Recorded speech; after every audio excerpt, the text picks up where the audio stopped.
ইট পাথরের এই শহরে আমরা এক রাত জাগা পাখি। আমাদের সুখের বোঝাটা হালকা হলেও কিন্তু দুঃখের বোঝাটা ভীষণ ভারী। জীবিকার তাগিদে অনেকে অনেক পেশা বেছে নেয়। আমরা পেশায় ড্রাইভার গর্ব করে বলতে পারি আমরা দেশ রক্ষায় কাজ করি। নির্ঘুম রাত কাটিয়ে সারা রাত গাড়ি চালাই। ভোরবেলায় চোখ টেনে মেলতে পারি না ঘুমের যন্ত্রণায়। তবুও পার্টির মালামাল সঠিক সময় গন্তব্যে পৌঁছে দেওয়ার আপ্যায়ন চেষ্টা করি। কারণে যদি ওই মহাসড়কে কোনো দুর্ঘটনায় শিকার হই, সাধারণ পাবলিক বলে ঘাতক ড্রাইভার আর হয়ে যায় ওই জেলখানার দাগি আসামি। দেশের খাদ্য হতে শুরু করে সকল ধরনের পণ্য এক জেলা থেকে অন্য জেলায় আমদানি রপ্তানি আমরা ড্রাইভাররাই করি। তবুও দিন শেষে কেন আমরা ড্রাইভাররা এত অবহেলিত?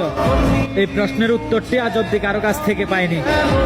এই দেশের 50% অর্থনৈতিক সচল রেখেছি আমরাই অবহেলিত মোটর শ্রমিকরা।